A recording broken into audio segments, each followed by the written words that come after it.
ગઈકાલે મધરાતથી જ ભક્તોનું ઘોડાપુર જગન્નાથ મંદિર ખાતે ઉમટ્યું હતું અને જે ક્ષણોની તેઓ રાહ જોઈ રહ્યા હતા તે ક્ષણ પણ આવી પહોંચી છે। ભગવાન જગન્નાથ, બહેન સુભદ્રા અને ભાઈ બલભદ્ર સાથે હાલ નગરચર્યાએ નીકળી ચૂક્યા છે અને તેમનો દર્શનનો લાહવો લેવા માટે ભક્તો દૂર દૂરથી અમદાવાદ આવી પહોંચ્યા છે।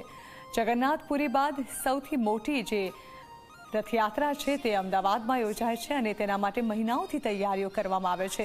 ન માત્ર મંદિર પ્રશાસન દ્વારા પરંતુ પોલીસ દ્વારા પણ ખાસ સુરક્ષાને લઈને તૈયારીઓ કરવામાં આવતી હોય છે, પરંતુ સૌથી વધારે તૈયારીઓ કરવામાં આવતી હોય તો તે છે ભગવાનના મોસાળમાં।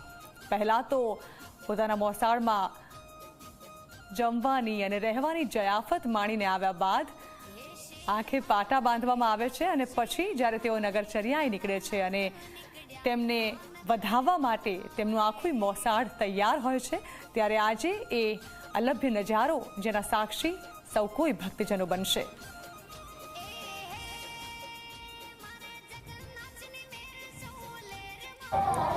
રથયાત્રાનો પાવન પર્વ આપણા ઘર આંગણે છે અને તમામ શાંતિપૂર્ણ એક વાતાવરણ વચ્ચે એક સુમેળભર્યું વાતાવરણ સર્જાય એની માટે શહેર પોલીસ છે, સાથે જુદી જુદી જે ફોર્સિસ છે તે પણ તૈનાત છે, જેથી કોઈ પણ અનિચ્છનીય બનાવ ન બને।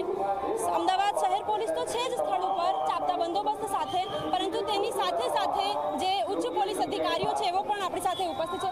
સ્પેશિયલ સીપી આપણી સાથે ઉપસ્થિત છે, એમની સાથે વાતચીત કરીશું, એમને પૂછીશું સર, ચાપતો બંદોબસ્ત એક સુમેળભર્યું વાતાવરણ રહે એ પ્રકારનો પોલીસનો પ્રયત્ન શું કહેશો?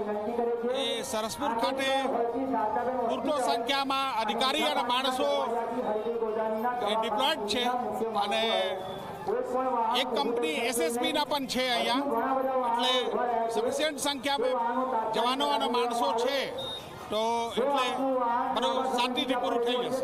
कई कई वस्तुओं की नजर रखना आवश्यक शहर ऊपर। यस, हम लोग टेक्नोलॉजी का बहुत उपयोग कर रहे हैं। AI based facial recognition, drone camera, body on camera અને और सिस्टम्स, तो सबसे पुलिस को बहुत हेल्प रहेगा।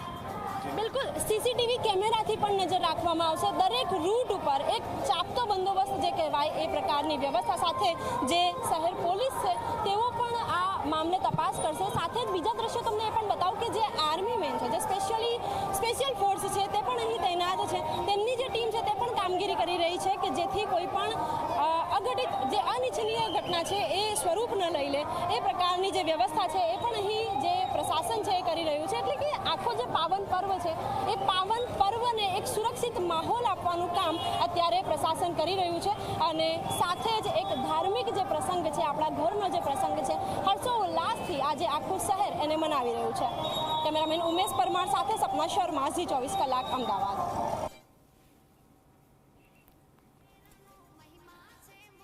તો ભગવાન જગન્નાથના રથનું પ્રસ્થાન કરાવવા આવ્યા બાદ અમે અત્યારે જે આપણે તસવીરો બતાવી રહ્યા છીએ તે અલગ અલગ ઝાંખીની તસવીરો છે, જ્યાં અલગ અલગ ટ્રકને તૈયાર કરવામાં આવ્યા છે।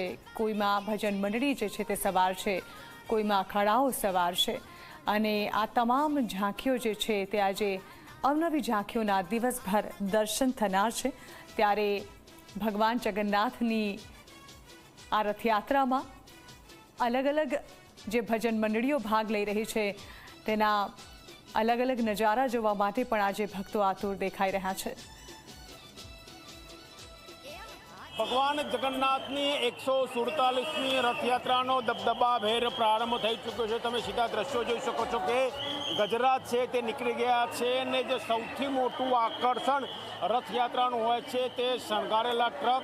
આ દ્રશ્યો તમે જોઈ શકો છો કે એક દીકરી મહાકાળી માતાનું સ્વરૂપ ધારણ કરીને ટ્રક નંબર 1માં બિરાજશે। પ્રધાનમંત્રીએ સંદેશ આપ્યો હતો કે એક વૃક્ષ માતાને નામ, એ સંદેશ પણ અહીંયા જોવા મળે છે। વૃક્ષો વાવો, પર્યાવરણ બચાવવાનો સંદેશ ટ્રક નંબર 1માં આપવામાં આવ્યો છે અને આ સાથે જ રથયાત્રાનો શુભારંભ થયો છે.